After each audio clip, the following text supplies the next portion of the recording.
There it is, 24-18. The Cincinnati Bengals, much like their quarterback, methodical in their defeat of the Buffalo Bills. Joe Burrow leading the way, 31 of 44 for 348, 2 touchdowns, doesn't give it away. Buffalo had moments in this game, did score late to make it a one-score game. That was Josh Allen to Stephon Diggs, but still off schedule and not fully synced up. Just 18 points out of this offense in their 4th loss of the season. You take a look at those records. 5 wins aside after the slow start for Cincy. They are back. They are balling. We are back in studio alongside the 2-time Super Bowl champ Bryant McFadden. I'm your host, Joe Musso. B-Mac, this was an impressive game out of Cincinnati. Maybe nothing jumps off the page at you, but you look at the accumulation of those numbers specifically by Joe Burrow, and this is about as methodical and sound as it gets from a performance. What did you make of it? Oh, Joe Burrow is healthy. Most importantly, he's healthy.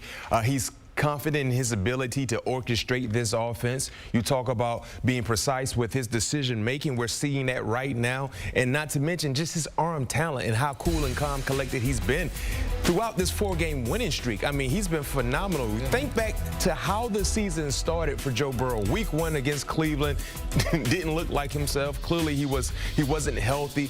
And gradually, every week, he was getting better. He was getting healthier. And now what we're seeing from Joe Burrow over the last few weeks is the guy that we've witnessed throughout the course of his professional career that led to a huge record-breaking contract. Yeah. You know what I mean? He's the face of this franchise, and when he's healthy, they have a fighting chance to win ball games. And the unique thing I like about what we're seeing from Cincinnati, in their 4-game winning streak that they're currently in the midst of, 4 teams they've beaten are all playoff caliber teams, right? When you talk about Seattle, they took care of Arizona. Clearly, Arizona not fighting for the playoff spot. But outside of Arizona, then you talk about San Francisco. Yeah. And then tonight, Buffalo, out of that 4-game stretch, 3 teams are legit playoff caliber teams, and they've been able to take care of their business against those said teams. So right now, you know, there are a lot of deadly-like teams in the National Football League, especially in the AFC. But if you're going to have that conversation, you better include the Cincinnati Bengals. Yeah, it's muddled in the middle of the AFC, and with this win, Cincinnati surely takes a step out of that crowded space, perhaps. I like to bring a little bit of the green room out here on the set, give the people a sense of what you offer us always upstairs, some of that entertainment. Is there a quarterback not named Patrick Mahomes that you feel more comfortable rolling into a ball game with than Joe Burrow? See, that's the thing we do in the green room. We have football conversations within football conversations, and that's a good question. When Joe Burrow is healthy, I think, you know, he would be the next best option outside of Pat Mahomes, and I think, you know, his numbers would say the same thing in regards to who he is as a quarterback. Arm talent, he has it. He might not have that Josh Allen-like arm strength, but his arm strength is good enough to get the football down the football field. Athleticism, he has that. He can buy time. We saw Joe Burrow, scrambling tonight. So he has the ability to buy time just like a Pat Mahomes, you know, can do. And then also, too, just the awareness he has. Being comfortable in the pocket, his pocket awareness, and the most important attribute for Joe is his nickname. He's cool. He's cool. You know, he's cooler than the polar bear's toenail. And you need that element when you talk about playing against some of the outstanding defenses that he faced. So to answer your question, when healthy, it's Pat Mahomes, and I think Joe Burrow will be a close second, I mean, outside of the next best quarterback. Yeah, we must tip our caps to the Jalen Hurtses and the Lamar Jacksons and the guys who've been balling in that ilk this season. But what impressed me most in this game, the accuracy of Joe Burrow. I mean, he doesn't just put the ball on guys. He puts the ball on guys to lead them up the field or to lead them away from contact. It's been spectacular to watch him round into form this year. We're still waiting for those types of moments out of the Buffalo Bills and Josh Allen. Not on time, not in rhythm, just trying to sort of piece it together still here. What are you seeing from Buffalo, those inefficiencies that you pointed out pre-game, specifically on the road? It's the same song for the Buffalo Bills, right? And usually for us over the last few years, Joe, we would hear the same song in postseason play, right? An early exit or an unexpected exit in postseason play. Now we're seeing it surface in the regular season, right? Part of the same song, untimely turnovers from your quarterback, being careless with the football. Part of the same song, Your quarterback needing to be the best running back on your team. He led them in rushing once again. Part of the same song, the inability from your defense to stop opposing offense's rushing attack. Well, Cincinnati didn't run the ball extremely well, but they gained yards here or there. And also, too, they sacked Joe Burrow one time.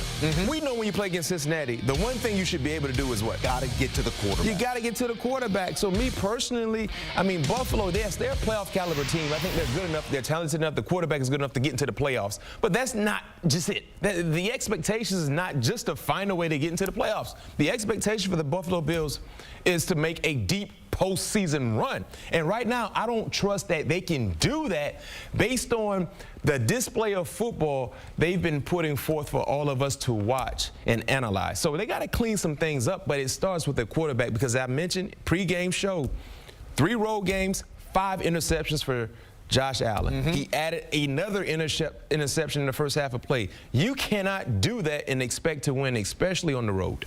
It's been always entertaining to watch Josh Allen, but like you said, it is the same issues we have seen time and again. They're going to have to clean it up, and the road only gets tougher. They do have the Broncos and the Jets, but the Eagles and the Chiefs and the Cowboys wait right beyond that. So we will soon figure out who these Buffalo Bills are, both home and road, in some of those contests. Let's get back here on Cincinnati, because it wasn't long ago people were having conversations about Joe Burrow's fallen off, whether it was the calf or not. This is a team that started 1-3. And now, as you alluded to, 4 consecutive wins against quality opponents. Everybody in that division, if the season were to end today, is positioned as a playoff team. Multiple games over 500. It's been a lot of fun to watch things shake out in this division. Are you comfortable in saying this is the class of the division? No. In the Cincinnati Bengals? I won't say that. I think they're second in the division. I like the Baltimore Ravens right now. I mean, heck, we talked about the 4-game stretch winning streak that the Cincinnati Bengals are currently in. Look at what Baltimore has done, you know, in their winning streak. Look at what they've done in the last 2 home games against playoff caliber teams. You know, against Detroit over a week ago, right? And then today against Seattle. I mean, they outscored their opponents the last 2 home ball games 75-9.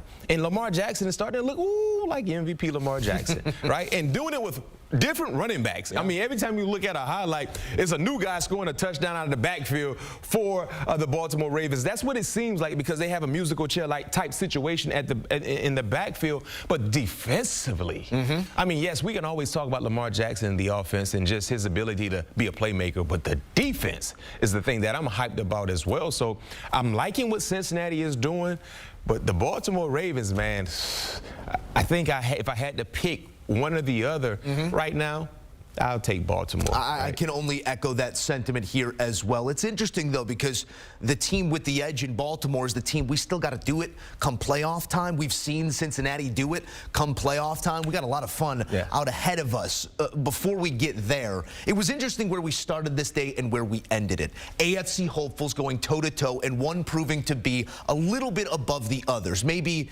the Kansas City Chiefs are the Cincinnati Bengals to the Dolphins and the Bills in those 2 matchups. How do those teams in the Dolphins and the Bills get themselves to that next level? Well, I think when we talk about both teams, right, let's highlight the Buffalo Bills for one. They lost tonight. Cincinnati seems to have their number. So when you're the Buffalo Bills, you got to start fast. They didn't start fast today. You remember the first drive for Cincinnati went the length of the football field, scored 7. And then eventually, you know, later in the first half, a turnover led to an extra possession for the Cincinnati Bengals. Cincinnati had 21 points at halftime. That's not winning football. So for Buffalo, you got to be clean with the football. You got to limit the splash-like plays or the ability for them to sustain drives, and you got to capitalize in the red area. And then for the Miami Dolphins, I mean, the issue for Miami is the same thing. It's the same song. Started slow. You spotted Kansas City points. Defensively, the Chiefs scored points as well. You can't do that and expect to win, even though they made things extremely dicey in the 4th quarter. But if you look at how they started, hypothetically speaking, let's say Miami got off to a better start. If they showcase some of the explosive nature that they shown us throughout weeks of play, maybe they would have had a different outcome. That's why they always say the game is about inches. It's a game of inches, because an inch here or there can either put you in positions to win or to lose. And when you talk about playing against an elite-like team, you cannot afford to get off to a slow start. It's no different than having a foot race with someone who you know is extremely fast. If you let them get out before you do, good luck in thinking you're going to win that race. The formula hasn't changed. Turnover battle, red zone area. Yes. You win those two, you win ball games. You don't, you don't. There's a lot of talent in that AFC. We've got a lot of football to play, but right now, it's those Kansas City Chiefs, those Ravens, and maybe those Bengals standing above the rest. B-Mac, thank you.